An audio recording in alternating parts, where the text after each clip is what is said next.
Bueno, pues me dice el amigo José Carlos Rovira que empiece por el poema el poema 23 del poemario que esperamos del libro Oír crecer la hierba. El poema dice así: todo el mundo defiende sus discursos. La prensa dice, han dicho, en la televisión yo he visto, también un vídeo enseña, el profesor es obra del demonio, porque lo afirma el Papa. ¿Pero qué dice el libro de esto?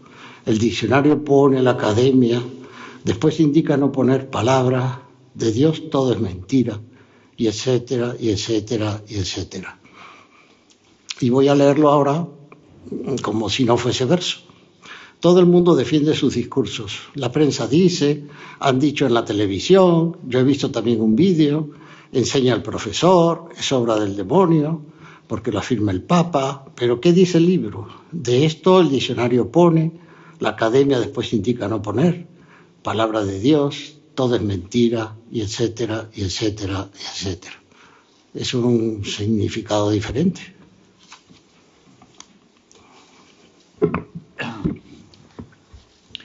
Bien, buenas tardes. Como procedente de esta tierra, me toca a mí iniciar esta presentación de Antonio Zillonis, gran poeta peruano, español también. Y bueno, voy a decir que voy a hacer una presentación breve porque normalmente en los recitales poéticos me consta que la gente viene a oír al poeta, no al pesado que empieza contando algo.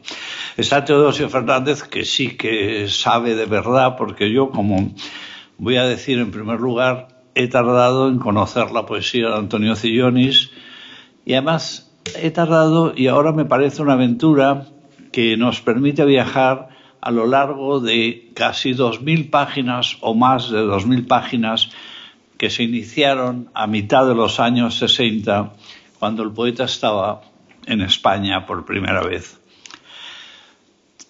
Había realizado algunas lecturas desperdigadas de poemas y conocía algunos comentarios cercanos que me atraían a su poesía, pero que por las razones que fuera, a veces son razones extrañas, nunca llegué a encontrarme con el poeta hasta que lo conocí.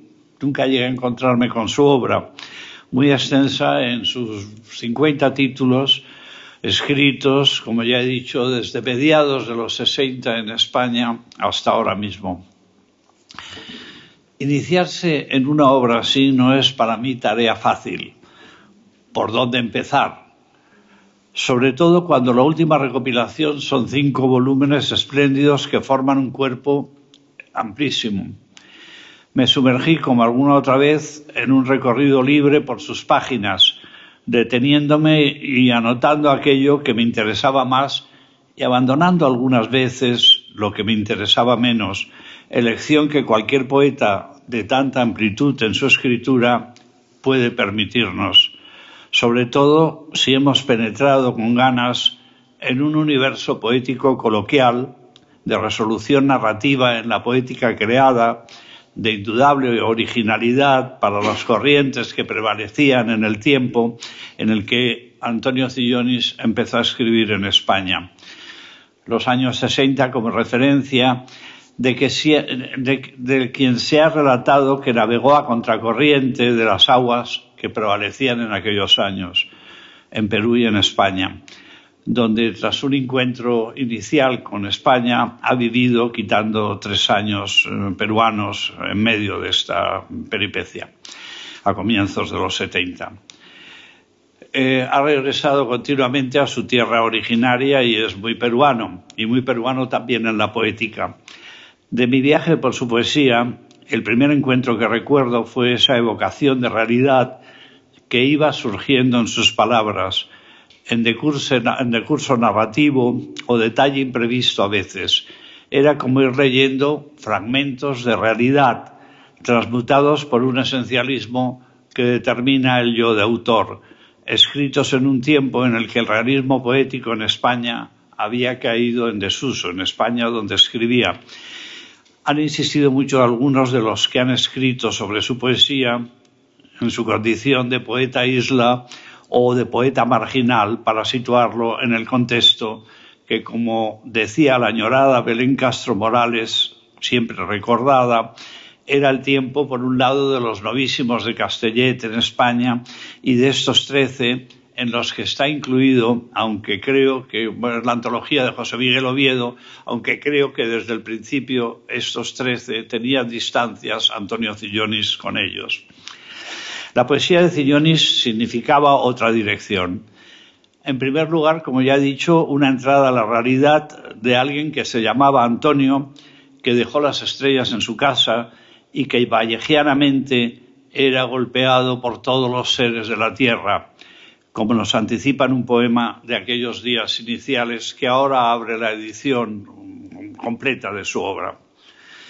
De pronto surgió Verso Vulgar, aquel primer libro poético publicado en Madrid en 1967. Me interesó de ese libro, sobre todo, la búsqueda de la realidad por caminos que no eran habituales, por espacios incluso no frecuentes, con esa insistencia subterránea, por ejemplo, en un poema como Habitación en el asfalto, que espero que luego lea Antonio, donde sobresalen lugares descendidos cuando el poeta está, dice, en medio de la calle, y ya no tiene tiempo para inventar más metáforas, aunque su recorrido por bulevares le lleve a comprobar, dice, que las raíces de la ciudad están abajo, menos podridas que cada rincón de la superficie, o a jugar espacialmente con lo que podemos encontrar para lo que imperativamente se anuncian descubrimientos superpuestos. Levanten todos los adoquines de las calles, descubrirán las ruinas de los viejos castillos y palacios puestos encima de las casas de los primeros pobladores. Ahora sigan ahondando, debajo están los prados. Si voy a Verso Vulgar, uno de sus libros con más perspectiva crítica, después de caminar cierto tiempo hacia el este, sobre el que he conocido una lectura de quien nos acompaña, es una lectura muy penetrante de Teodosio Fernández, que está aquí hoy con nosotros. El libro nos conduce a la historia, a la mítica oriental, a la griega, a la ibérica, o en un canto de los orígenes que preanuncia historias concretas, hasta llegar a la historia propia, en circunstancias concretas como el terremoto del 70, la ciudad de los reyes, donde la basura o los excrementos de los gallinazos o los terremotos son una realidad que le acompaña. Es un encuentro con la historia a través de la cultura, más amplia que la de sus contemporáneos peruanos, con los que desde la coincidencia en tiempo, cuando estos 13, como he dicho antes, no ha hecho otra cosa que distanciarse. Y hay todo un tema generacional que en todo caso luego en un coloquio podemos aclarar con él, en un diálogo con él. Hay fragmentos y dispersos momentos, a veces las hojas se pegan, y unos de torpeza natural. Este es el que sigo. Hay fragmentos, como decía, autobiográficos, como cuando evoca a Noé saliendo del Perú en la fantasía del paraíso en el Nuevo Mundo, del paraíso en el Nuevo Mundo de León Pinelo, para narrar su salida y distancia del Perú entre visitas en el nuevo destino, en la nueva tierra, a la tumba cordobesa del Inca Garcilaso, que vino, nos dice, a reclamar sus heredades, mientras el viajero al que se refiere no sabe a qué mierda ha venido. La referencia cultural va acrecentándose después de caminar cierto tiempo hacia el este, a veces con detalles míticos del mundo prehispánico. Realmente en el deseo de por años mejores está la afirmación de cuál es su actividad, crear flores, cantos, como hicieron los antiguos poetas del mundo azteca. También su deseo, como es regresar hacia Occidente, dice, para reorientar los mapas. Y también en la lectura de este libro, también lo digo, tomé alguna distancia, ya la conoce Antonio, con Nuestros dioses mortales, que es un poema con distancias muy fuertes de Rubén Darío y sobre todo con distancias con la imagen de Pablo Neruda y en fin, ya se le comentaba que era un poema que aunque a Teo le gusta porque le gustan estas puñeterías, a mí no. Recuperé luego lecturas que me aportaban absoluta vigencia. Recuerdo un libro que sabe Antonio y que he leído ahora la traducción italiana también, Victoriosos Vencidos, un libro que un viejo amigo fallecido, ¿cuántos amigos han fallecido?, calificó vallejianamente. Es Antonio Melis, un gran crítico italiano del mundo cultural peruano, calificó vallejianamente como poesía interhumana. Se trata otra vez de visiones de la historia reinterpretadas personalmente en función de hacer cómplice al lector. Son poemas narrativos muy extensos, repletos de reservas personales, de desviaciones buscadas del motivo principal. Por ejemplo, estas desviaciones llevan a que el primer poema, dedicado a la doctrina Monroe, se inicia con un recuerdo de las relaciones de Kennedy con Marilyn Monroe, para abrir un relato que es la historia de América, la que nunca fue para los americanos, nos dice, como falsedad absoluta de la doctrina Monroe. Es la historia de la destrucción y la muerte que impone la campana de Wall Street, abriendo detalles, nombres y un ubi sum permanente a lo largo de 12 páginas de poema que reconstruye desde el pasado a lo más reciente. Otras 12 páginas reconstruyen poéticamente el Danubio, pero el que está cerca de Mauthausen, en una historia de campo de exterminio donde estuvieron los vencidos victoriosos de la tierra, cautivos en el monte de la muerte, en recuerdo también de los españoles asesinados allí y de los que se salvaron y no tuvieron patria a la que volver.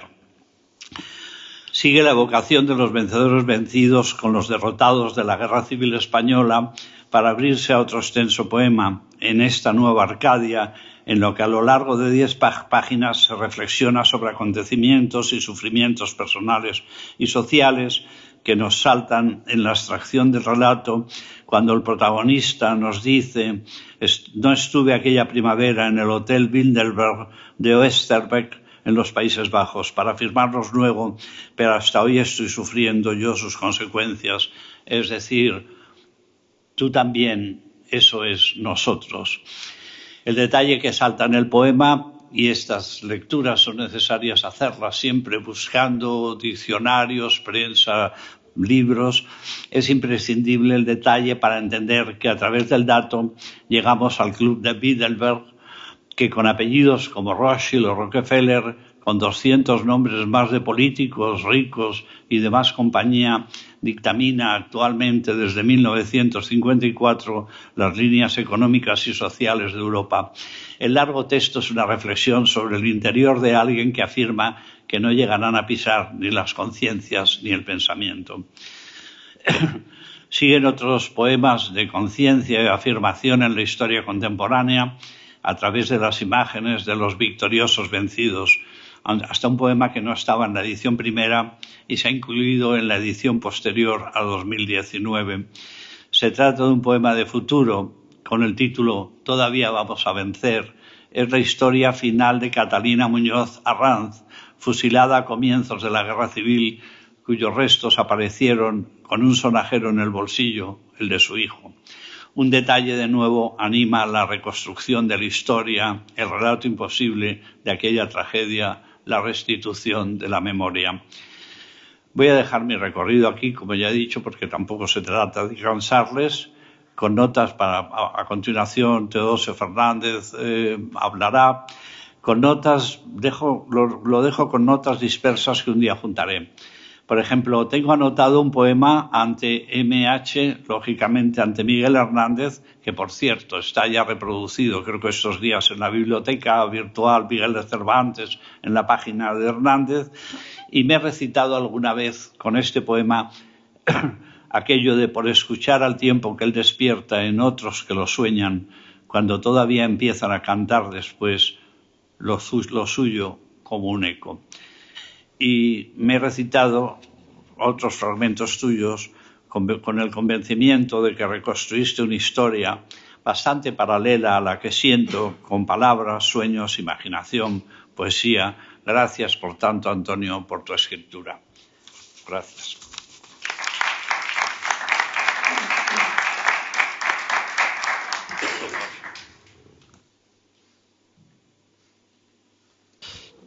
Bueno, me toca, yo pasaba por aquí y pasaba por Alicante y me toca tratar de estar, no sé si a la altura de las referencias de José Carlos Rovira. Yo no sé leer, por lo tanto hablo, y cuando uno habla pues se puede perder, pero en fin, ya me he resignado. Para mí, desde luego, es un placer estar aquí con Antonio, el gran poeta peruano. Hace mucho tiempo que nos conocemos. Incluso yo creo que ya escribí algo en los años finales 80, ¿no?, para La constancia del tiempo. Y he de confesar, he de declarar que me he acercado a ella donde los libros y me he sentido nuevamente desorientado. Quiero decir que ya no sé si no son los mismos títulos que yo he leído, son otros. Porque la obra de Antonio Cellónez está continuamente aumentando y rehaciéndose, y sobre todo en los últimos tiempos, de manera que me resulta difícil estar al día. No sé lo que ha cambiado, no sé si todo... Antonio ya es otra cosa de lo que yo pensaba. La verdad es que ya mi acercamiento a Antonio en los últimos tiempos, entonces él lo sabe, ha sido la de, bueno, pues estudioso de la literatura. Yo al fin y al cabo soy un historiador de la literatura. Lo que me interesa un poco es entender por qué alguien escribe y no sé, ¿se oye? Y entonces, pues en los últimos tiempos, Antonio lo sabe, me he dedicado a ver por qué Antonio escribe como escribe, dónde están las raíces. Entonces, les voy a comentar un poco en relación con esto, ¿no? Porque ha aludido José Carlos Rovira a la llegada a España en el 60 y pocos, a algún poema inicial que merece la pena recuperar si tenerse muy en cuenta, y luego al primer poemario hay algo a lo que ha aludido José Carlos Rovira, que hay una cosa que perjudica notablemente a Antonio, y es el que es muy difícil saber dónde está en relación con las comodidades habituales de los historiadores de literatura. Porque si escribimos a alguien en una generación, pues ya sabemos si es del 27 o del 98. El problema es cuando un peruano viene a España y hace la guerra por su cuenta, y entonces empiezan sobre todo los españoles a desconocerlo y los peruanos a colocarlo mal porque no saben en qué generación peruana está. A mí me da igual, porque si me dicen que está en el 68 digo que bueno, y si me dicen que está en el 70 también, y si me dicen que está en la del 97 pues digo que también, anoto. Pero evidentemente eso me llevaba a una cosa para tratar de entender el proceso de la poesía de Antonio, y he creído de momento, probablemente cambie de opinión estudiándolo más, que es alguien que llega a España, se diferencia de los peruanos de su tiempo, de que es podemos decir, un poeta de tradición culta, en un tiempo de transgresiones que iban en favor de prosaísmo, y entonces, claro, eso tiene efectos distintos. Primero, él se entera y no solo lee poesía peruana, lee también poesía española, porque eso se puede comprobar apenas empieza uno a leer el verso vulgar, y entonces hay algo de la poesía española de la época que tenía que ver con la tradición de la poesía desarraigada, y yo creo que es algo que le convenía a él porque no dejaba de ser un personaje desarraigado. Entonces, entre la herencia peruana de Vallejo inicial y lo que encontró por aquí, empezó a labrar una voz personal. Creo que Antonio Melis hablaba de estilo áspero, y ese estilo áspero creo que se puede reconocer todavía, aunque con la madurez lo ha hecho menos áspero, pero que tenía mucho que ver con aquello que de hacer una literatura, una poesía que fuera con un lenguaje de algún modo vanguardista, pero que al mismo tiempo se acercase al lector porque quería ser una poesía, digamos, comprometida. Entonces, digamos, las referencias sociales o políticas contrastaban con ese lenguaje y creaban una tensión dentro del poema, dentro del lenguaje que podemos considerar poética, ¿no?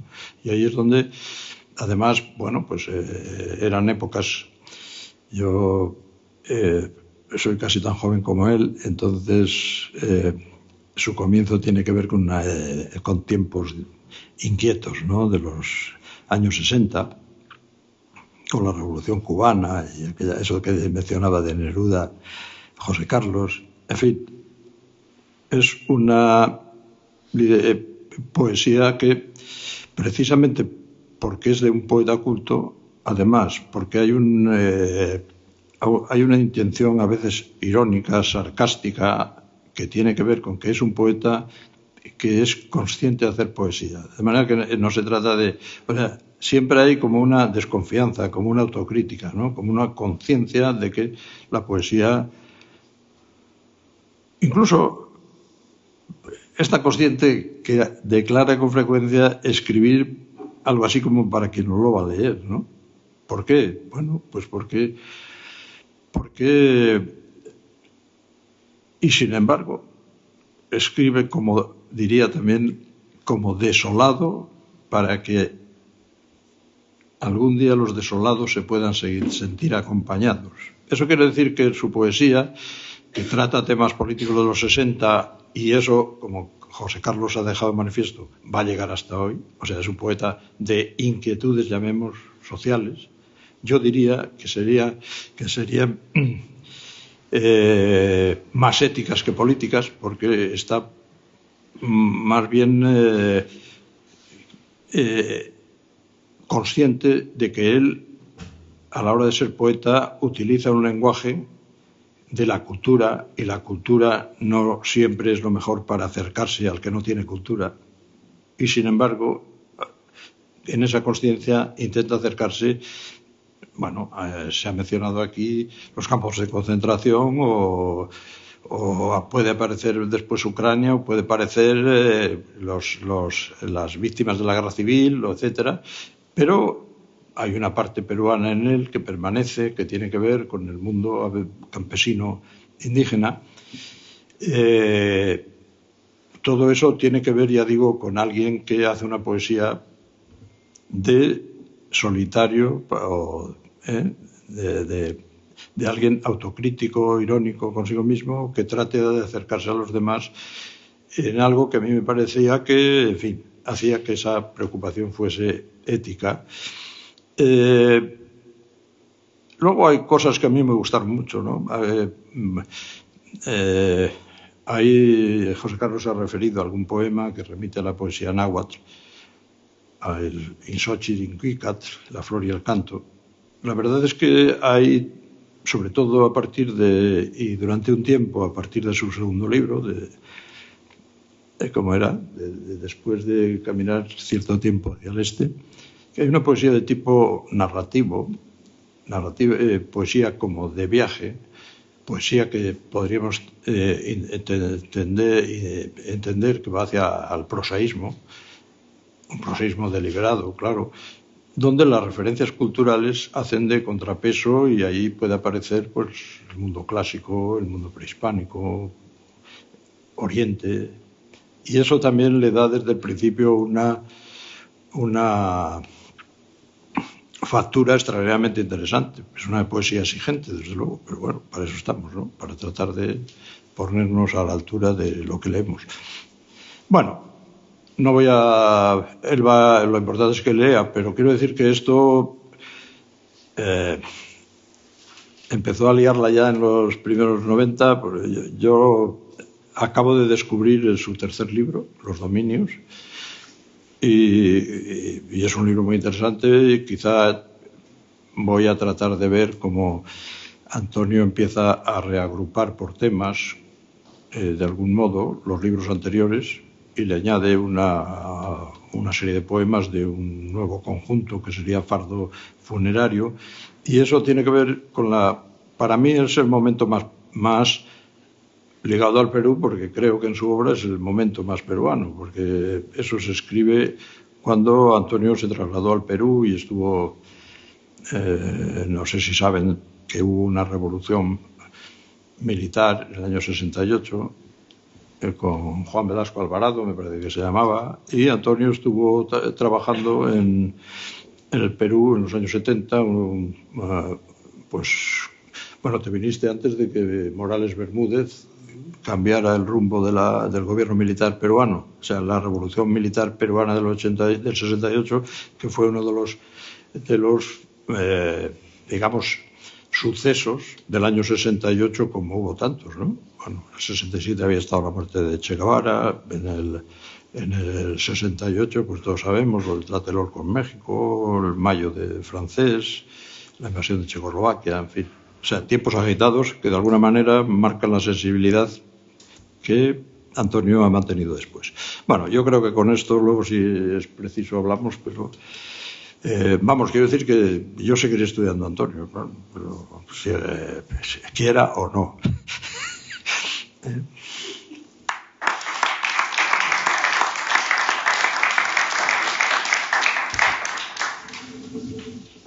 Bueno, en principio, mi agradecimiento a la Concejalía de Cultura del Ayuntamiento de Alicante, que nos permite estar aquí, y gracias a todos vosotros por asistir.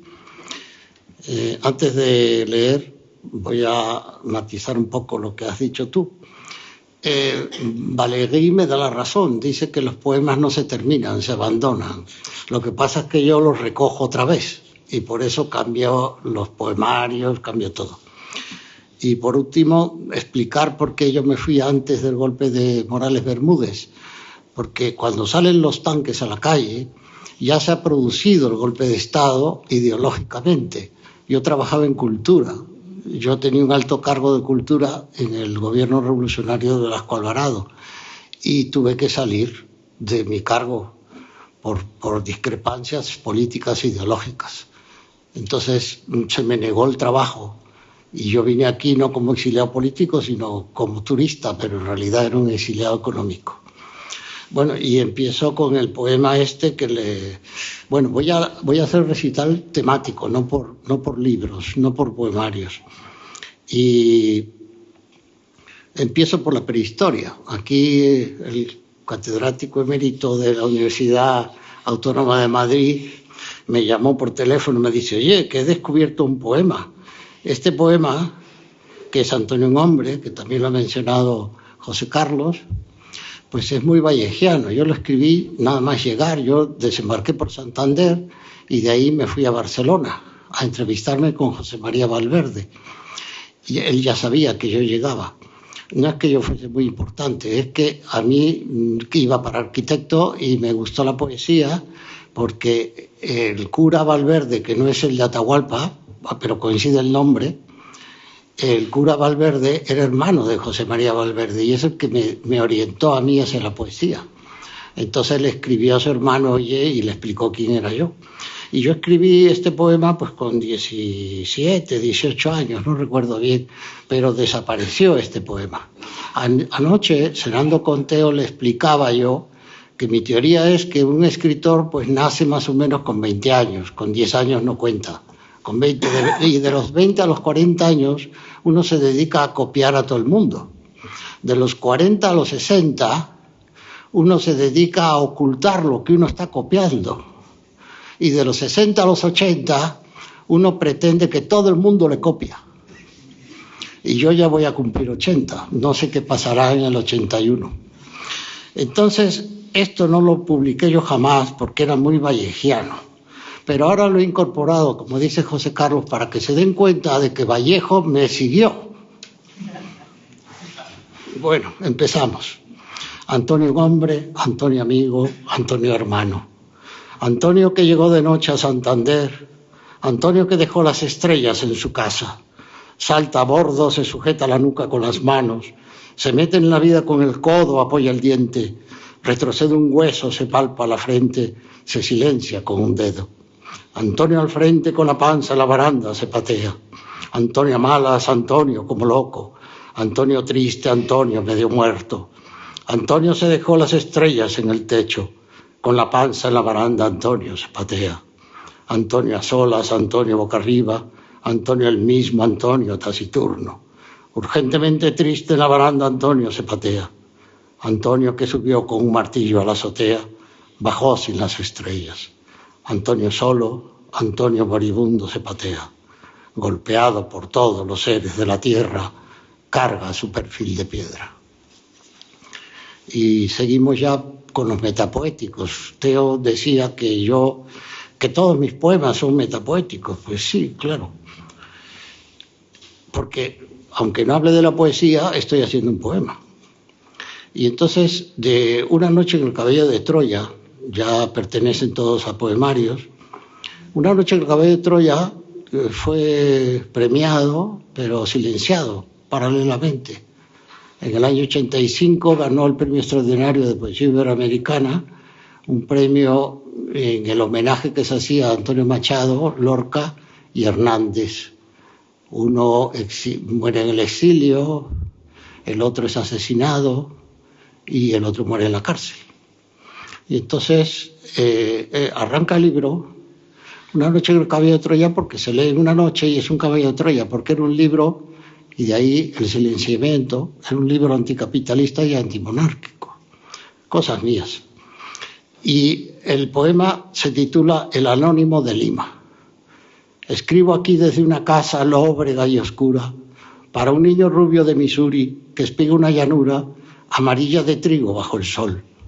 Y escribo también para el viejo, negro, feo, enfermo de Brooklyn, que no sabe leer.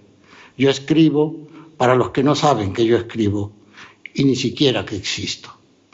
Así, este oficio que me permite estar vivo entre los muertos, me obliga a estar muerto entre los vivos.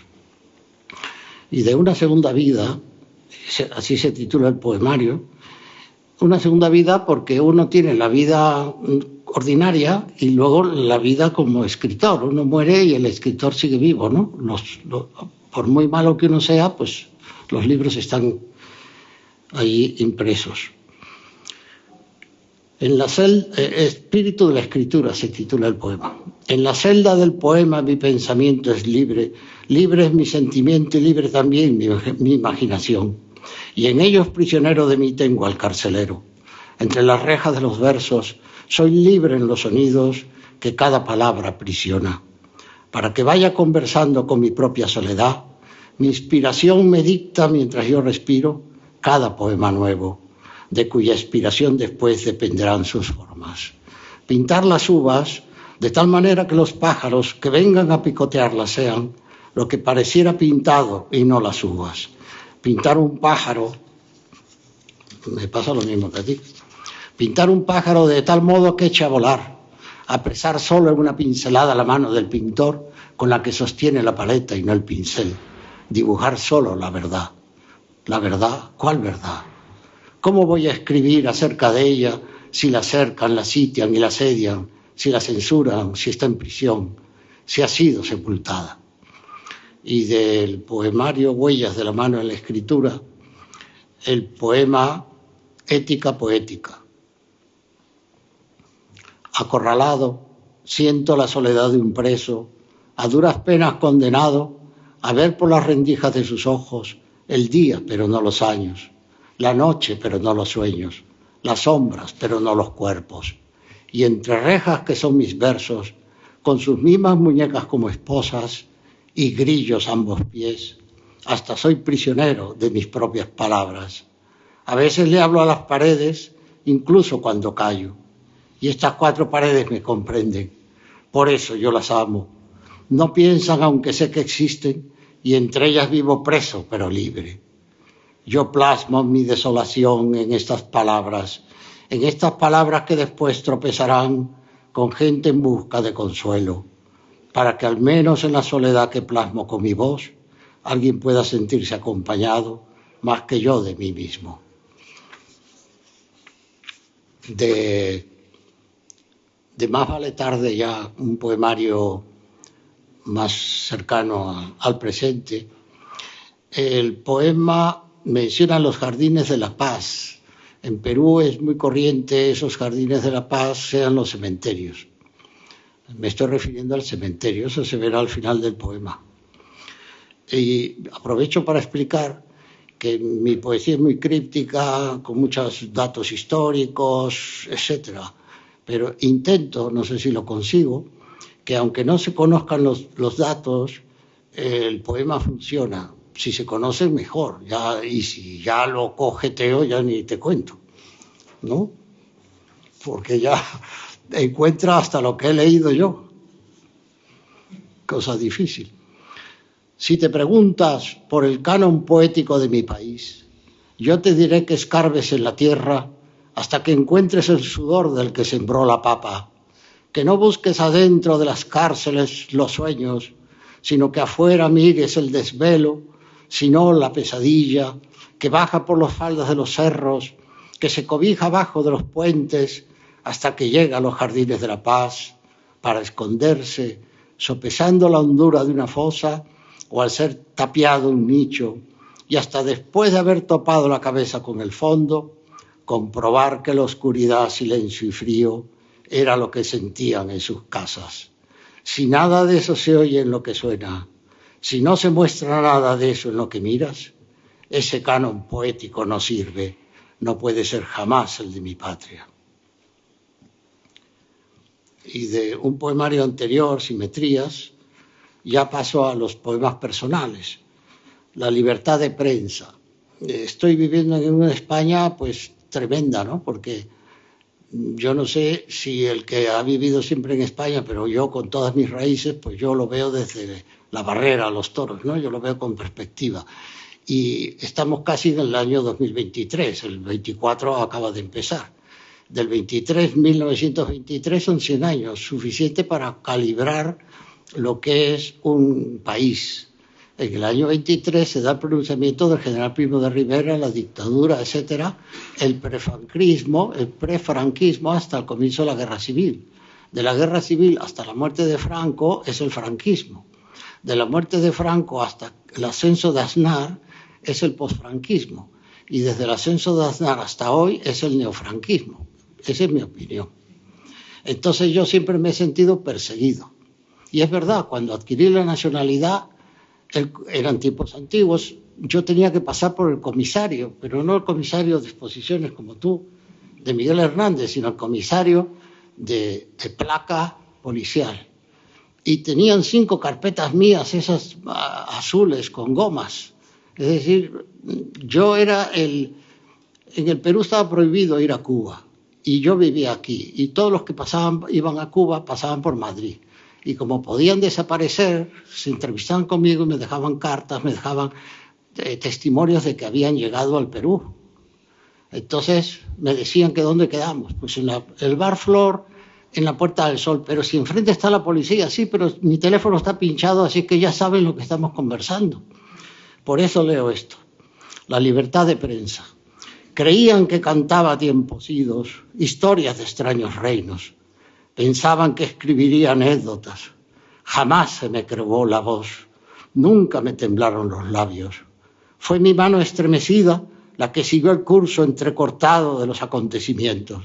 Suponían que construí un abismo de silencios y soledades para tenderme en la medida misma de mi desidia, sin comprender que toda información acerca de las 1000 formas de censura también fue censurada. Solo los hombres que son perseguidos con ahínco logran seguidores. Si ellos hubieran querido que nuestras obras perdurasen, las habrían denostado. Pero como creían haber hecho un imperio tan intemporal como la muerte, fuimos silenciados. Quien me denunció por hablar contra la tiranía, en nombre de la libertad reclama ahora su derecho a escuchar y seguir siendo escuchado. Esto está escrito en tiempo de Suárez. De Simetrías, ya un poco más social, Camino de las Cárcavas. He caminado por las mismas calles que otros hombres recorrieron y he dormido en las mismas camas donde esos hombres soñaron con idénticos insomnios. Y me he bañado bajo las mismas aguas que a ellos los bañaron. Entré en los mismos bares y lo mismo he pedido.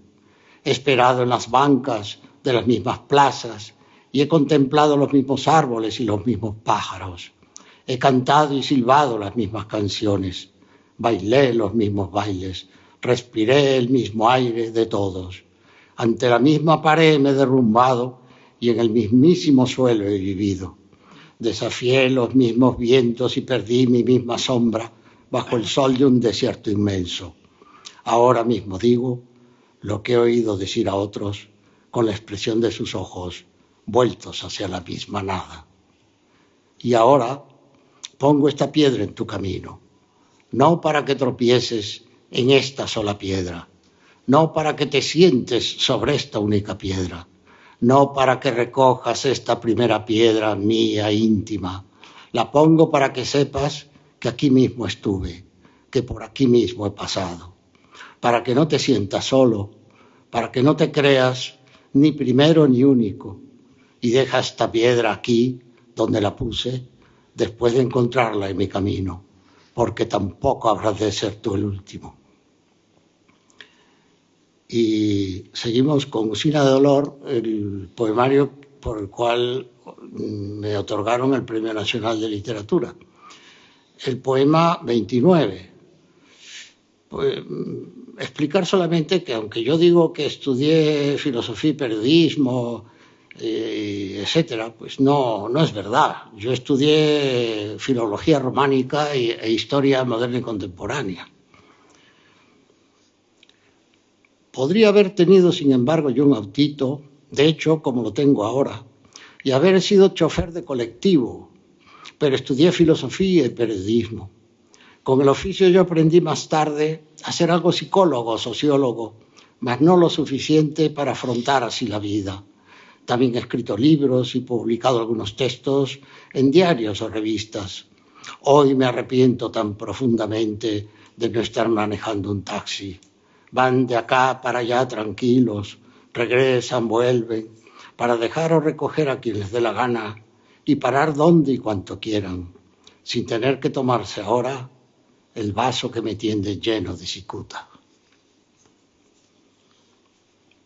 Y este poema de versión del otorongo es un libro dedicado al Perú. El otorongo es un animal muy fiero, nunca se le había visto, pero se dejaron unas cámaras ya en estos tiempos de tantos artilugios, ¿no? Y se le vio, se grabó su imagen. Es de la familia más o menos del puma, del jaguar, ¿no? Es una especie de tigre, de la parte de la selva y de la ceja de montaña. Montaña en Perú se llama la selva. La montaña no es la montaña de aquí. Y ceja de montaña es la parte andina más baja que ya va hacia la selva. La otra parte de la costa se llama cabecera de sierra. Bueno, dice así, el poema es muy oriental. Bueno, y tengo que explicar que la cantuta es la flor andina y que el picaflor es el pájaro muy andino. Son guiños que hago hacia el Perú, porque todo es un ambiente oriental, como verán. Un poco, no sé por qué es tan oriental. Con maderas traídas del lejano oriente construí mi casa.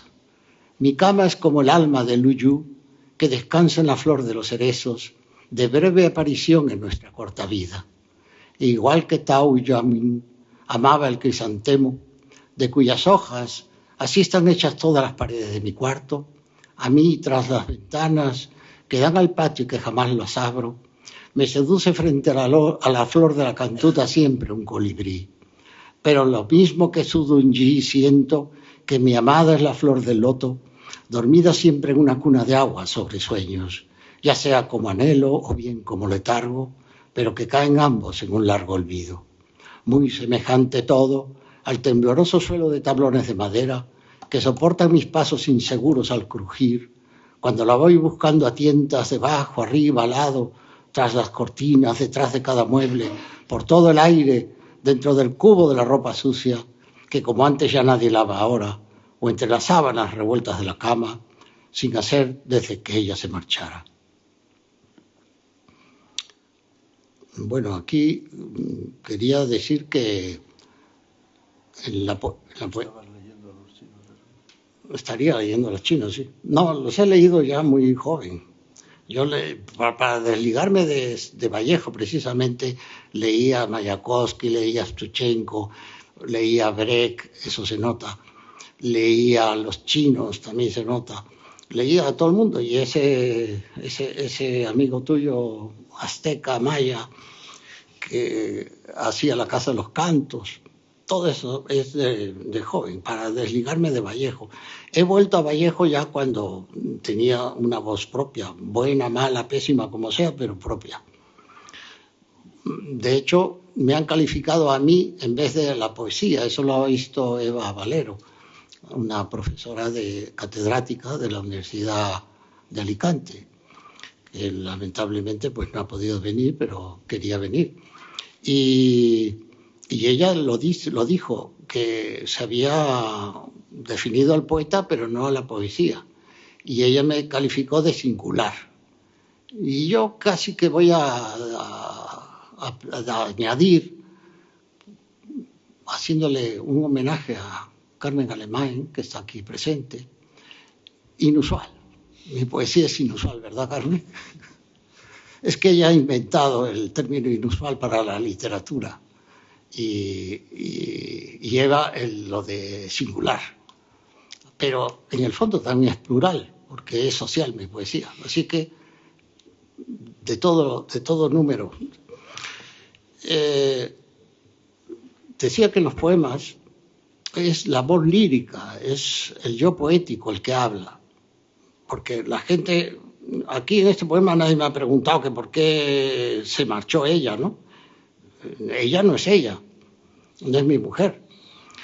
Yo di un recital que me presentaba Jesús Benítez en Madrid, tú estabas presente, y yo leí que cuando mi mujer me abandonó me sentí el ser más desdichado de la playa, me fui a la orilla del mar y me puse no sé qué, y ahora voy desesperado a la playa porque mi mujer no me abandona. Era un guiño, era una cosa poética, y vino una persona muy mayor a lamentarse, ¿no? Y a decirme que pobre yo, y yo no le expliqué nada porque no le iba a que se fuese con su ilusión, ¿no? Pero no, es verdad, pero la gente cree que cuando uno lee una novela no lo identifica a Mario Vargas Llosa, este es Mario Vargas, este también, y este también, este travestido, este de mujer, ya Mario Vargas Llosa. No, nadie, todos entienden que una novela es pura ficción, pero en la poesía dicen, no, Sillonis es esto, Sillonis ha dicho esto, Sillonis ha dicho cuál. Yo tengo un poema que dice que las mujeres para ser amadas que tienen que ser violadas. Yo estaba definiendo un yo lírico dentro de Orden del Caos, que se titula el mamotreto ese, de varios poemas. Estaba definiendo una actitud, como ahora leeré, si me da tiempo, del último poemario publicado, porque sigo escribiendo más inéditos, el acoso sexual, y un poema declara el acosador, y el otro poema inmediato declara el juez, y yo no estoy por el acoso, yo estoy poniendo ahí lo que diría un acosador y lo que diría un juez. Entonces el poeta hay que desligarlo del yo lírico. Bueno, pues seguimos con un poemita breve, probablemente es improbable, de ese libro. Es el poema 12. Ahora veo el mundo con los mismos ojos que de niño yo, solo que entonces lo veía todo mucho más confiado y muchísimo más grande al lado mío. Detrás, los pasos de mi padre bien seguros, y a mi costado, la mano siempre de mi madre, llevándome urgentemente hacia el futuro. Ustedes están en ese futuro, porque este es el presente. Y los familiares. Mi familia, aunque no parezca por lo que yo escribo, era de la oligarquía peruana. Por parte de mi padre, la familia Sillonis eran dueños de un valle en el sur del Perú, y por parte de mi madre eran dueños de otro valle en el norte del Perú. Pero yo veía más al ama de llaves, al aya, a la que me crió, a la que me enseñó a leer, a la que me enseñó a escribir, que a mi propia madre, porque estaba siempre en fiestas, en jolgorios. Pero luego de niño yo la quería como mi madre, a la mamita que le llamaba yo. Y yo, cuando iba a las fiestas de otros niñitos ricos, pues la trataban de sirvienta, y entonces a mí me chocaba. Pero cuando, claro, me desdoblaba, ¿no? Mi madre y yo tenía la visión de que vivíamos muy bien, ¿no? Y cuando me llevaba a la casa de sus parientes, era terrible, porque eran chabolas, ¿no? Eran cuartos donde vivían pues su hermana, por ejemplo, con su marido y un hijo, todos en el mismo cuarto. O sea, deplorable, sin ventanas casi, todo oscuro, con unos muebles horrorosos. Entonces, eso fue para mí quizá uno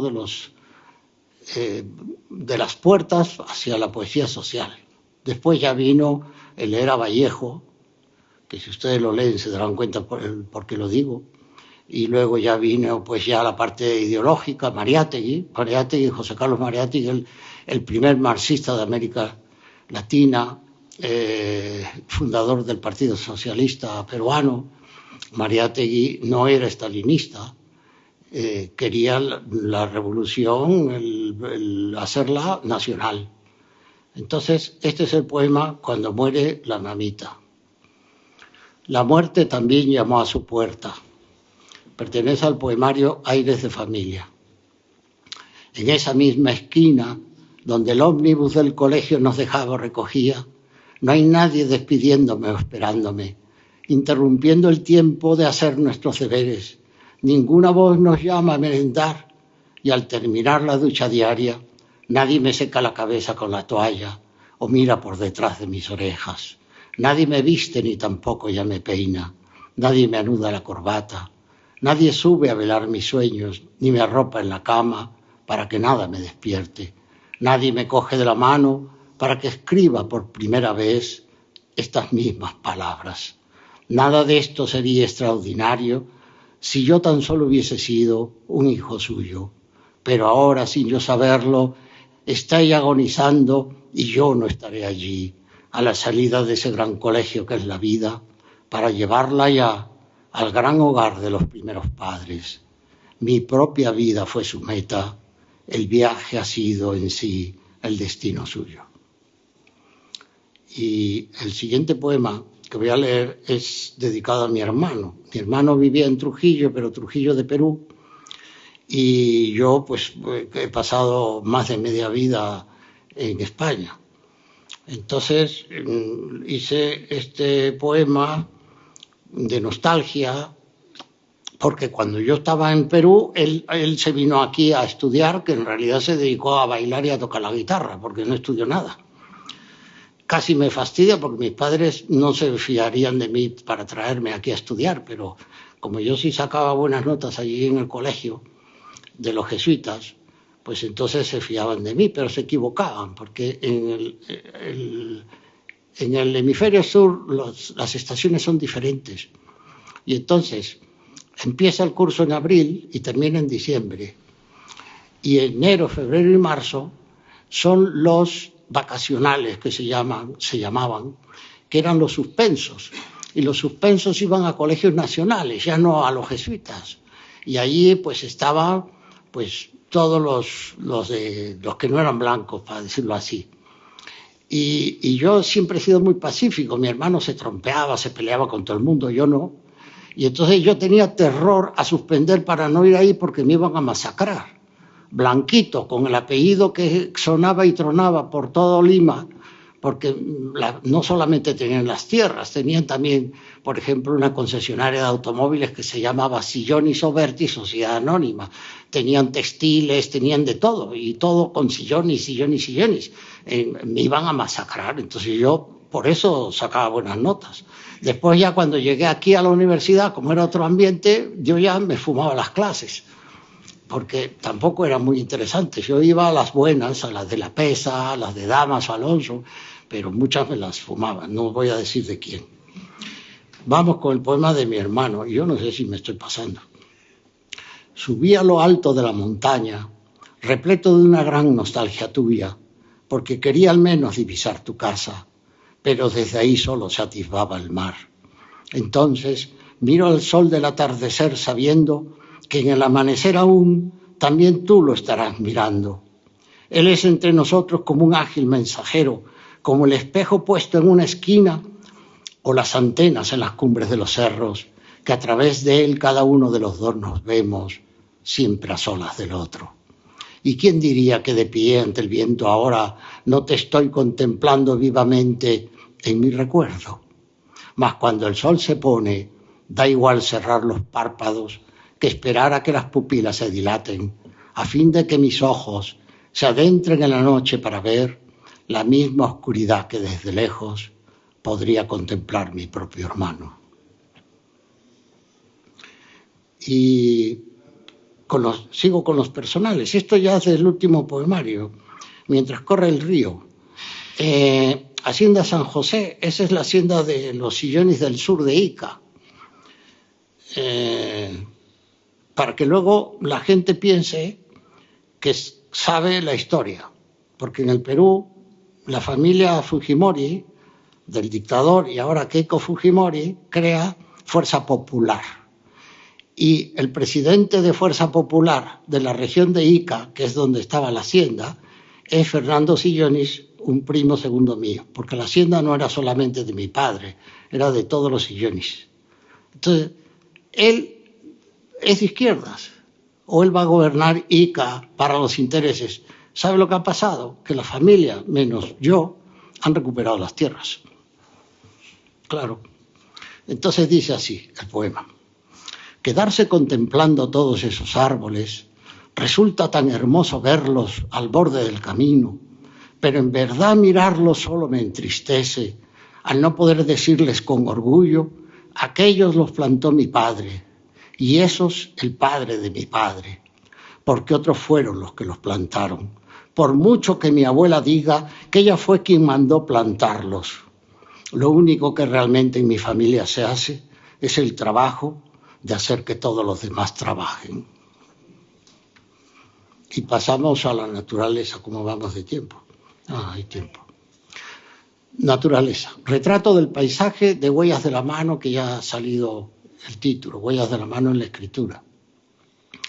Como los leños todavía oliendo a bosque, o como el fuego devolviéndole a la oscuridad sus sombras, así son las cosas que vemos y tocamos. Solo a través del cuarzo en el que vemos, solo un trozo del día. Se anuncia ya la primavera, empieza, la rosa en botón a entreabrirse viene, el estío persiste, la rosa floreciendo va, trazando su perfil sobre su sombra. Cuando llegue el otoño está, todavía lozana en el invierno. Los años pasarán sin marchitar aquí esta rosa. Y el sol de nuevo arriba sobre las de las hojas más claras, por estar todavía con las gotas de rocío bajo un cóncavo en vez que extiende su humedad por la sombra que siempre ansía el vuelo del suelo y de ella. Qué triste envejecer en primavera cuando rejuvenece todo el valle. También en el otoño hay flores que desde el suelo vuelan a las ramas. Y en una gota de rocío veo que se refleja el mundo, pero falta en él esa misma gota del rocío. Y de cuanto marchitará el verano, hacia los brotes nuevos. Esto es un poema, como dice Naturaleza, ecológico, pero a la inversa, porque es la destrucción. Es hacia donde nos encaminamos ahora mismo. Y todos los implicados en el petróleo, etcétera, no se dan cuenta. La gran muralla ya desmoronada, la Tour Eiffel vencida, la Estatua de la Libertad sumergida en la gran bahía, Machu Picchu precipitado al río ya sin ningún reflejo suyo, y los restos del Partenón barridos doblemente, del Museo Británico y de la Acrópolis de Atenas.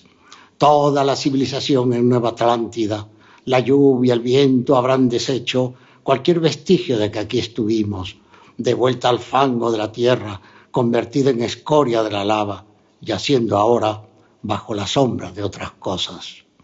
Las montañas serán cubiertas por una gruesa capa de hielo cristalino y nieve pura. Los torrentes cayendo formarán grandes bosques donde anidarán las aves y extensísimas praderas en donde pasearán las bestias. Correrán otra vez los ríos en sus aguas, transparentes con numerosos peces, y entre riberas verdes arribarán a un mar sin restos de naufragios ni ruidos de hélices, frente a unas playas amplias de arenas limpias. Y azules otra vez serán los cielos, brillando con un sol más claro, y la luna estará entre más estrellas por la noche.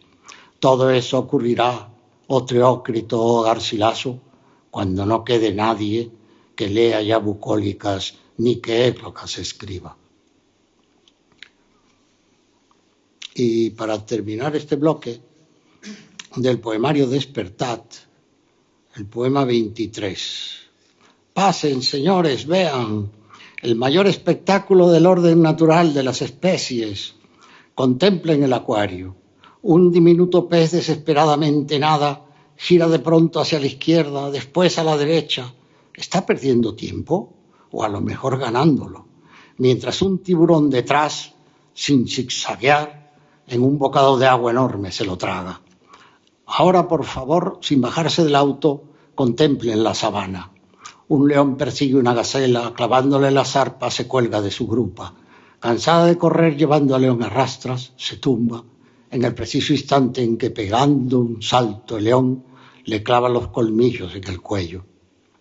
Miren la plenitud del cielo ya, en toda su extensión, que recorta el perfil de un acantilado. Ninguna nube, solo una pequeña mancha oscura a lo lejos de un pájaro volando, cuando desde un saliente de pronto un águila se lanza y cuyo vuelo ahora es lo único visible en el azul del cielo. Esta es la jerarquía de los pesos y medidas, de la fuerza, la agilidad o la perduración aquí en la naturaleza. Lo mismo da que estén desnudos o que vistan chaqueo frac, uniforme de gala o de campaña, terno, libreo, mono de trabajo o simplemente harapos. Al final sale lo social. Es que es muy difícil catalogar un poema hay de todo ahí, porque también aquí hay metapoética. Y pasamos a los amorosos. Canto de consolación, volvemos otra vez a una noche en el Caballo de Troya. Amor mío, puse tus iniciales en el tronco de un árbol junto a las mías. Tal vez no detenga el hacha del leñador, corpulento y rudo con el bosque, los árboles, los nidos. ¿Acaso tampoco contenga tu amor, el corazón, mi vida? Tus cabellos serán una fina enramada que me cubra de la garúa y de la envidiosa mirada de los vecinos. Constrúyeme una casa entre tus senos. Mi amor, construye un lecho al fondo de tu cuerpo para que no salga nunca. Solo enciérrame en tus noches sin alba ni crepúsculo. El paisaje más bello que verán mis ojos, un paisaje tan lleno de tuberías de plomo, fierros retorcidos, montones de arena y grúas, planchas de acero, etc. No me refiero a la bomba de Nagasaki o Hiroshima, sino al momento más bello de mi vida, que será la tarde en que un muro de ladrillos tape el lugar de las puestas de sol. Entonces podrán venir los pajarillos para posarse en los aleros de tu casa subida a acariciar los vientos, que el sitio más hermoso de la tierra será la ventana donde tú te sientes a contemplar toda una calle llena de ventanas, más bellas que cualquier cuerpo del cielo, porque un hombre está próximo a llegar allí, a comer y a dormir, ya que nadie vive del aire, ni te espera en las nubes. Y de canciones de ternura y desaliento en beneficio de Eros, el poema del reencuentro con el amor. Porque para sentir un alma en otra alma de ser sentida, dejemos que su cuerpo se aproximen hasta que formen ellos una sola sombra. A partir de hoy los dos haremos un calendario nuevo. Las horas serán meses y los años tendrán la duración que demos a cada instante. Y fecharemos todo nuestro amor en ese solo día. No intentes levantarte de mi sombra sobre la cual reposas, con tal que sueñes que soy el agua donde tus ojos vean la sed que siento por tus labios. También es social. Y el contrapeso. Como azogue en un cristal se titula el poema del poemario que ardiera en tantas llamas. Y voy a leer el apartado 1 que se titula Espejo de Narciso. Narciso, todo el mundo sabe, pero lo voy a decir. Pues era el que se enamoró de su imagen, etc. Ah, pobres ninfas condenadas a recibir la sombra de Narciso, que a causa de las ondas que producen, al intentar tocarla, son ellas quienes la deshacen.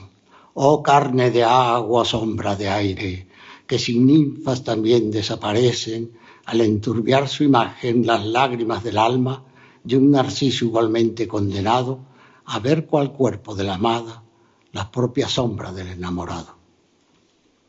Y luego pasamos al desamor, pero está dentro del amor.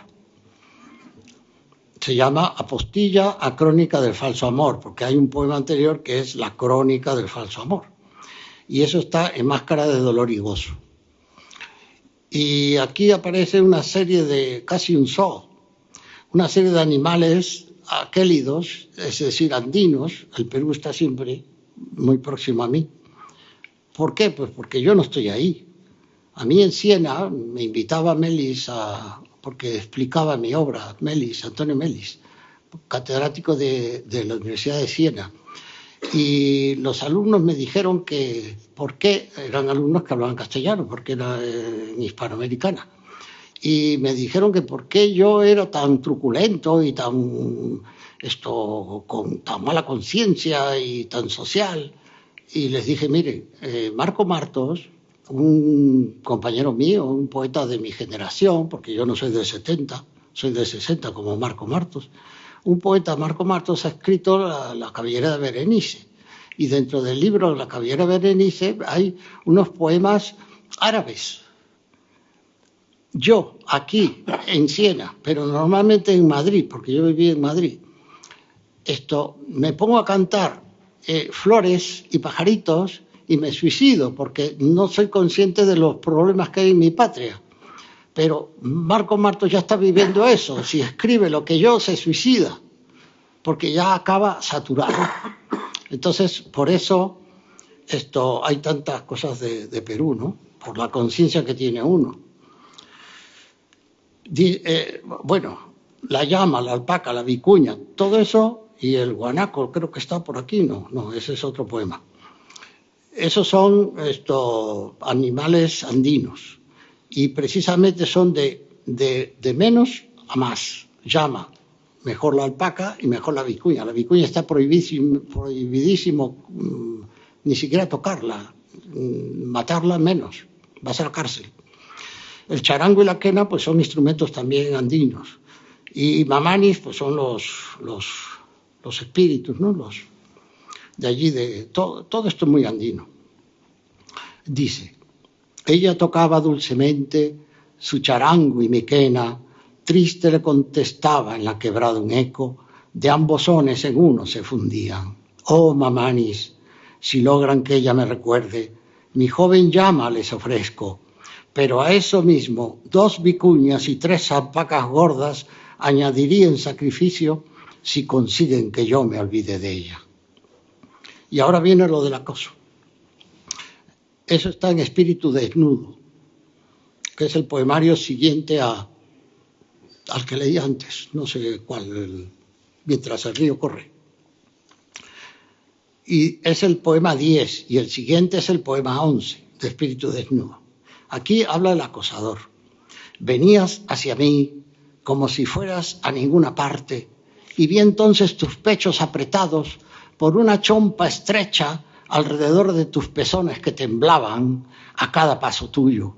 y al pasar junto a mí sentí una ráfaga de viento que sacudió toda mi ropa y me erizó la carne, hasta que ya alejándote de mí pude verte también de espaldas con los blue jeans yendo al vaivén de cada paso tuyo. Fue entonces cuando te seguí. Todo lo demás consta en el sumario. Poema 11, el del juez. Muchachas, si van por una calle con la chompa ceñida al busto y los jeans ajustados a las nalgas y los muslos, entonces no hará falta que las imaginen unos como cuando entran a la ducha. Sin embargo, si van con ropas amplias, el viento hará que la tersura de la piel se amolde y pliegue a la ligera desnudez de los vestidos, y tampoco hará falta entonces que las contemplen otros como recién salidas de la ducha, y más aún si llueve, porque así fue como tú resultaste ser, sin pretenderlo, la mujer mala de la historia. Se suspende la vista hasta mañana. El poeta tiene que poner su voz a lo que está, por lo menos yo soy dialéctico. Y pasamos a República, de Igual que Larvas. Este poemario, Igual que Larvas, ¿por qué Larvas? Porque el Perú está en gestación. Mario Vargas Llosa dijo en una novela, que Zabalita, ¿no?, el personaje, que cuando se jodió el Perú, o sea, cuando se fastidió el Perú, ¿no? Y unos contestaban, hubo toda una encuesta. Entonces, yo he dicho que el Perú no se jodió nunca. Fue un aborto y todavía está en la incubadora. Entonces, por eso titulé Igual que Larvas, porque es un poemario que cada poema es un periodo: imperio, descubrimiento, conquista, virreinato, independencia, república, territorio y pobladores. La república dice así: dichoso aquel que no haya conocido el estandarte de Isabel y de Fernando. Dichoso porque no sufrió las encomiendas como todos nosotros. Y dichosos también los que las hayan conocido. Dichosos tanto monta tanto, porque murieron antes de las enmiendas de los senadores yanquis. Perdón, me he olvidado de explicar que las encomiendas eran las encomiendas de indios. El encomendero era el que estaba a cargo, porque esto lo dice Mariátegui muy bien en sus 7 ensayos de interpretación de la realidad peruana. La colonia inglesa eran colonias pequeñas, que si han visto la Casa de la Pradera, pues eso fue la conquista de Estados Unidos. Una familia tiene las tierras que puede él mismo cultivar, pero los muertos de hambre de Extremadura o de Andalucía que llegaron allí, lo que querían es ser como el marqués o el duque de Alba o el marqués de lo que sea. Y entonces tenían grandes territorios. El indio en el norte molestaba y quería recuperar sus tierras. El indio en el sur era la mano de obra y el señor no trabajaba. Cuando yo hablaba de esas haciendas, bueno, ya lo han visto en Los Árboles, en el poema de Los Árboles, que mi familia, el único trabajo que tenían era hacer que los demás trabajen. Mi padre, por ejemplo, no trabajó jamás en su vida, nunca. Entonces, y vivió mejor que yo.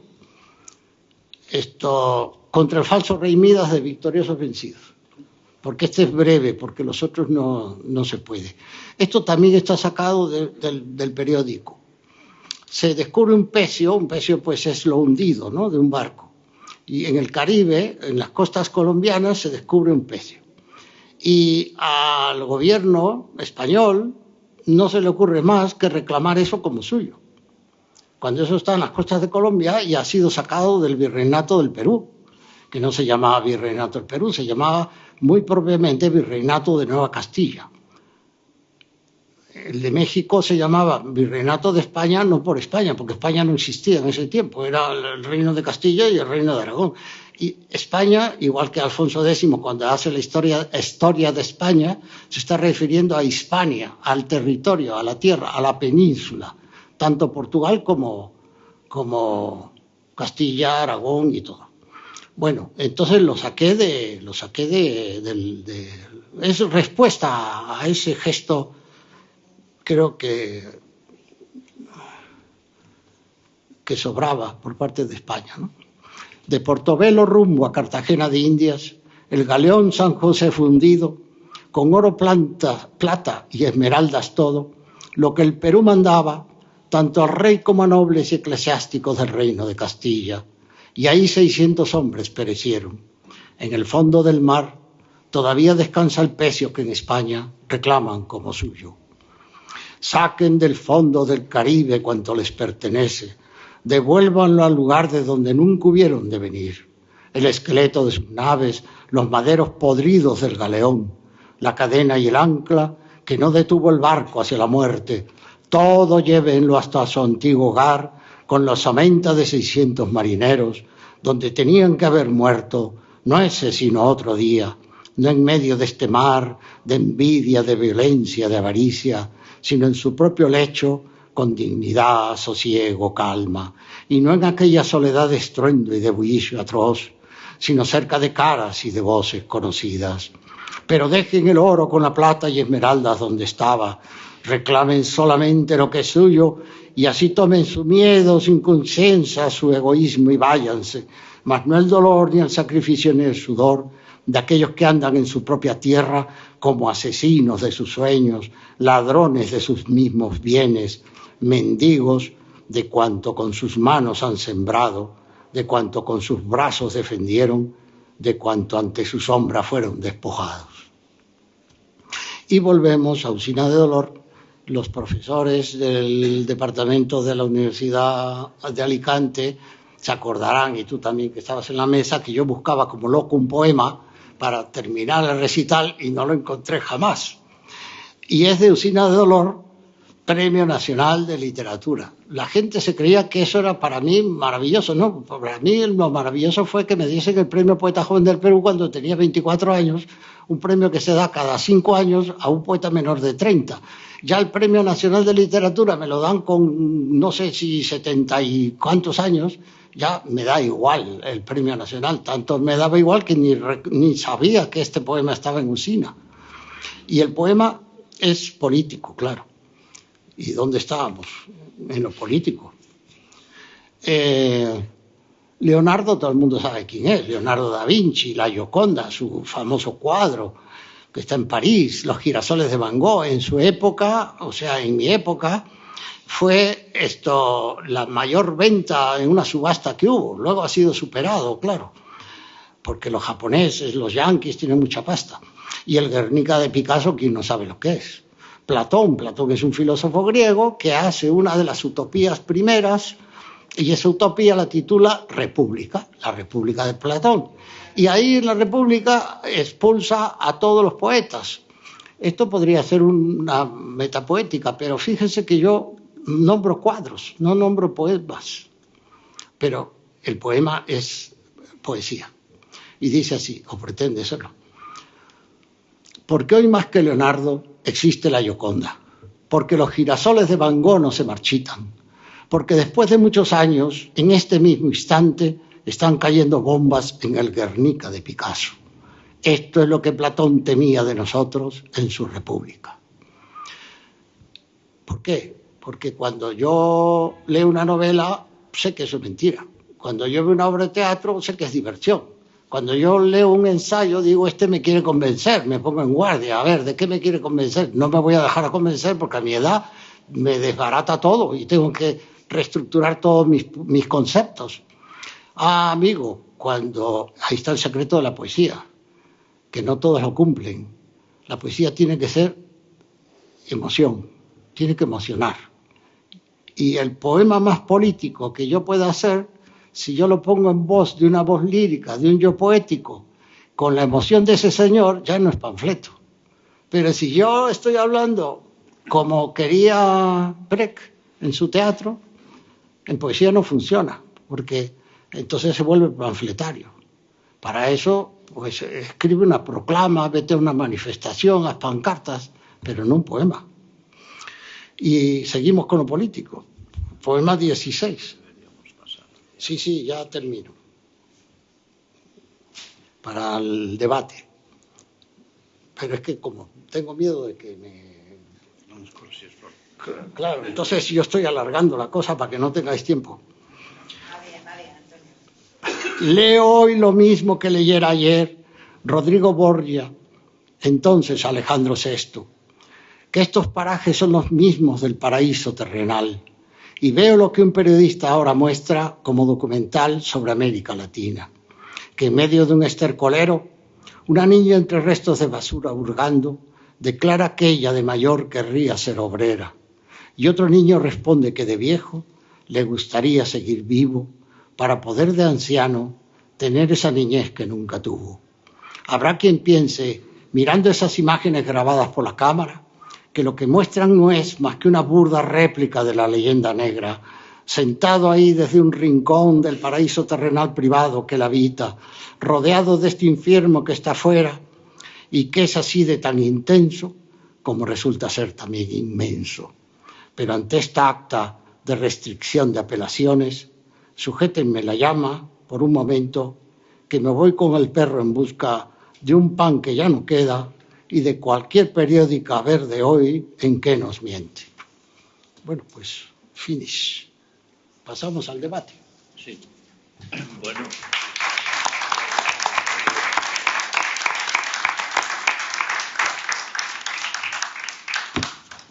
Bueno, pueden preguntar, opinar, decir lo que consideren.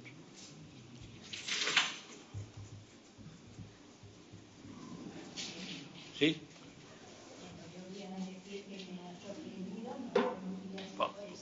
Tome. Ah. ¿Hay un micro por ahí? Sí. Gracias.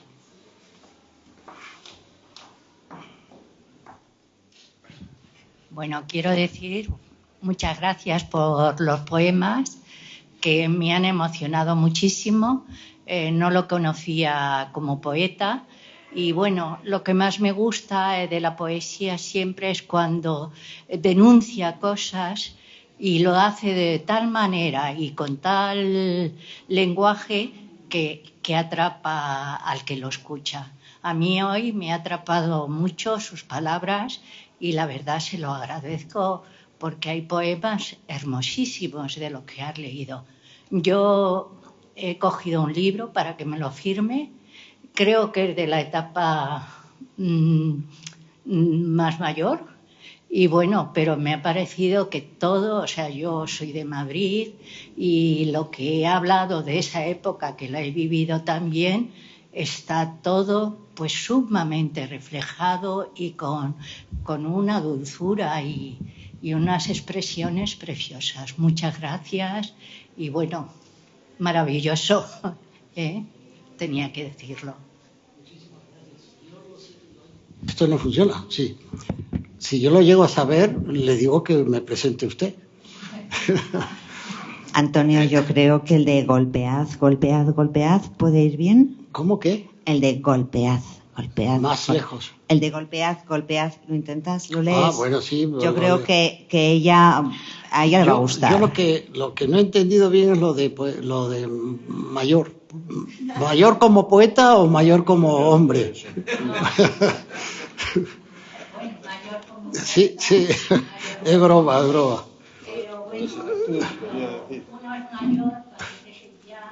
Sí, político. Es que lo he desbaratado todo. Me ha pasado lo que me pasó en la universidad, que he desbaratado los poemas donde me quedé, porque ya pensaba que se había acabado, pero... O el de Millonarios del Mundo Unidos. Sí, ya sé. Eso está en políticos, espérate. Mientras tanto pueden hacer otra pregunta. Mientras yo lo busco.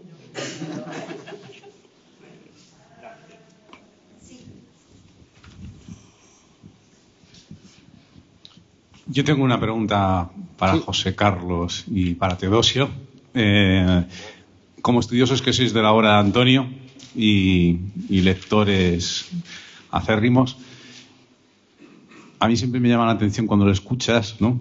Cuando lo escuchas recitar, no solo por su tono sentencioso y la gravedad de sus palabras, lo que sorprende sobre todo es que una persona con ese espíritu y con ese humor en su poesía no quede reflejado de la manera en que su personalidad así lo demuestra, ¿no? Y lo hemos escuchado presentando cada uno de sus giros. Entonces, bueno, quería preguntaros sobre esa faceta de su obra, porque no queda del todo reflejada, creo, bajo mi corto entendimiento, y quizá vosotros tenéis algo más que decir sobre eso.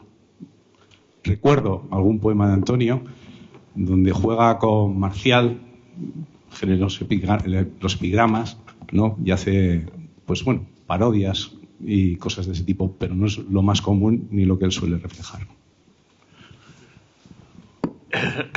Yo creo que de alguna forma lo he dicho. De la poesía de Antonio me ha interesado fundamentalmente la realidad, su aproximación permanente a la realidad como mecanismo. La realidad en un sentido muy amplio, no solamente la realidad historia, que es uno de los contenidos, sino también la realidad como mecanismo personal de relación, de visión de cosas, del mundo, etcétera. Yo creo que, como hemos dicho, está el modelo inicial de Vallejo, que luego Antonio se tiene que liberar de Vallejo, como se tenían que liberar, pero era fácil liberarse de Vallejo, ¿no? Me refiero, era fácil. Hay un trabajo de Mario Benedetti, gran amigo y poeta muy vinculado, que decía Vallejo y Neruda, dos formas de influir, y resaltaba que la de Vallejo era una forma muy libre de influir, que no aprisionaba, que no mataba al lector. La de Neruda, sin embargo, mataba al que se aproximaba a él si se lo creía. Bueno, con esto quiero decir la realidad, insisto, y en esa visión de la realidad hay también poemas que yo hubiera seguido, hoy no, porque es una hora que ya está Blas de Otero, por ejemplo, que para mí es un poeta de los más olvidados de España, y sin embargo es uno de los grandes poetas de una época, y tiene también una gran atracción Antonio hacia Blas de Otero, pero no está Blas de Otero en esa poesía porque se ha ido liberando de algunos momentos. No está Hernández en ese poema que he recordado, y sin embargo está Hernández en el recuerdo del poema, pero no está Hernández detrás de la poesía de Antonio. En fin, esa sería un poco mi posición. No sé si es suficiente, pero Teo es el que más tiene que decir, seguro.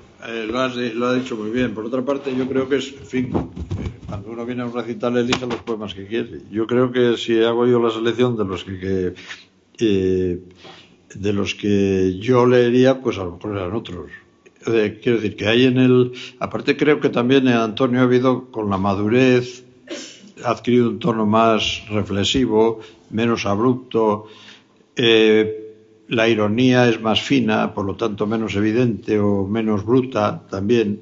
El estilo áspero de que decía Meli se refería, yo creo, más bien a su juventud. Y yo creo que en fin, que ha ganado en reflexión, en, digamos, sentido existencial, reflexivo sobre lo que somos poca cosa. En fin, y yo creo que al fin, pues oye, pues elige uno lo que quiere recitar, y es lógico que elija desde su punto de vista actual, no del punto de vista del pasado. Yo he tenido, no digo conflictos porque no los hemos tenido, pero sí diferencias, porque yo a veces prefiero las versiones iniciales. ¿Por qué? Pues porque como historiador a mí me dicen sobre la época en que se escribieron, pero eso es un problema mío, ¿no? En fin, yo creo que él ha hecho ahora una selección que yo creo que además llega mejor al público,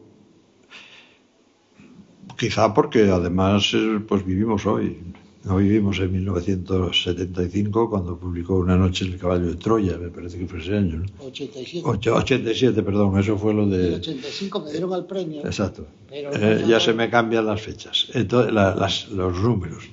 Entonces yo creo que tiene que ver con eso. A mí me ha encantado, pero yo seguiré con los dominios, yo qué sé. Me intento ver el proceso. ¿Por qué? Pues porque eso le pasa a cualquier escritor que trabaja de nuevo sobre su obra al mismo tiempo que la va ampliando. No puedo decir mucho más. Bueno, yo voy a intervenir, porque yo creo que eso que ha dicho él es un exalumno mío, Y lo que ha dicho antes esta señora Begoña, Gloria, esto pues no es culpa mía, eso es culpa de la crítica. Si usted no me conocía es porque no me han hecho famoso los que me tienen que hacer famoso, no yo. Así que ahí lo dejo. Mi mujer me pide que lea Millonarios del Mundo, poema noveno de Despertat. Es un poema totalmente irónico, lógicamente.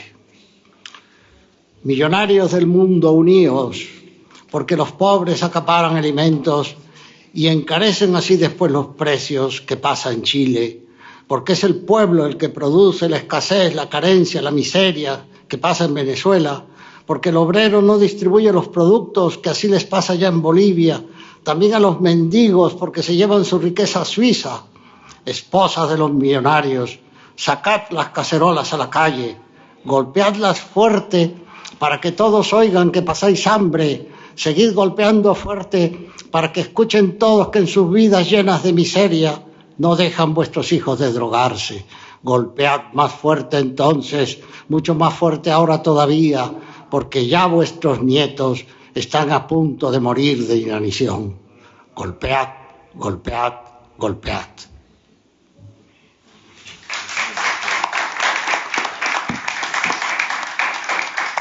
Y para que, no lo voy a leer porque me han prohibido ya leer, pero voy a explicar que iba a cerrar el acto, porque Teo mismo me dijo, pero ¿tienes un apartado COVID? Y le digo, sí, porque el poema COVID, el libro sobre el COVID, que se titula A ver qué hacer, sin acentos, sin tildes, a ver qué hacer, me salían poemas de confinamientos, pero yo no podía hacer eso. Un libro sobre confinamientos no tiene sentido. ¿Por qué? Porque en mi patria al menos hay un 80% de informales. Informales se llama a la economía sumergida. Y entonces no es lo mismo que yo esté confinado, funcionario del Reino de España, con tarjeta Visa, que puedo estar cobrando en mi banco y gastando con mi Visa, que un informal peruano que tiene que salir a la calle. Entonces yo me doy cuenta que el libro tiene que tener un apartado de indigencia, no de confinamiento también. Pero la indigencia viene por una dominación política, económica, social. Y entonces el libro está hecho por dominaciones, indigencias y confinamientos. Y voy a leer la indigencia y el confinamiento. La indigencia, vuelvo otra vez a la hacienda San José de mi familia, dice: yo vi los calabozos de la casa hacienda sin habeas corpus ni abogado. También me sorprendieron sus atardeceres apacibles, tan silenciosos y siempre así de solitarios, tras el toque de queda decretado por el terrateniente. Y el juez, el comandante, el policía, el obispo, el prefecto, el senador o el diputado, todo debe ser aquí el dueño de la tierra, del pan y el hambre y del sudor y el agua. Pero hacia la victoria resistiendo siempre, de pie tu pueblo, unido patria sigue hasta la muerte. Y ahora viene el confinamiento. Yo me quedo en Alicante, que ya habíamos comprado la casa para nuestras jubilaciones, y mi mujer, más joven que yo, seguía trabajando en Ceuta, en un apartamento minúsculo, porque ya nos pensábamos mudar, habíamos vendido la casa de Ceuta, y yo no podía vivir ahí porque me contagiaba. Mientras un señor cualquiera no podía tener en su casa una reunión de 6, a ella le metían 15 alumnos en el aula. Entonces, yo con un riñón, con un enfisema pulmonar, es decir, con 1000 de líos, porque la apariencia engaña, hice el poema. Voy a ver si todo... Sí acaba aquí, está ordenado.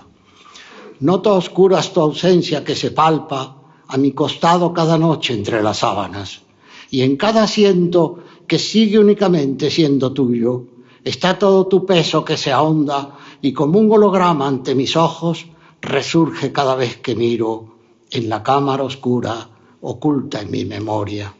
Tu baño y vestidor han sido clausurados y en todos los espejos solamente se refleja ahora ya una imagen solitaria que siempre pasa de perfil desde mi soledad hacia tu ausencia. Y en cada cuarto sobra demasiado silencio, sobra tanto vacío. Pero falta calor, faltan tus ruidos, faltan sus ecos, falta tu aroma, falta tu voz. Y en esta oscuridad hasta falta tu sombra. Aunque hable, no hay nadie que me escuche decirte a ti que no se te oye. Y aunque mire, no hay nadie que me vea a solas contemplando solo el aire ante tus ropas que parecen estar así dispuestas, ellas, a seguir esperándote. Aquí evidentemente ella es ella, pero eso no lo sabe nadie, por lo que he dicho antes. Pues se adivina por lo del vestidor y el baño, porque tenemos baños separados, menos cuando vamos a los hoteles. No sé por qué no hacen habitaciones con 2 baños, pero sí. ¿Preguntas?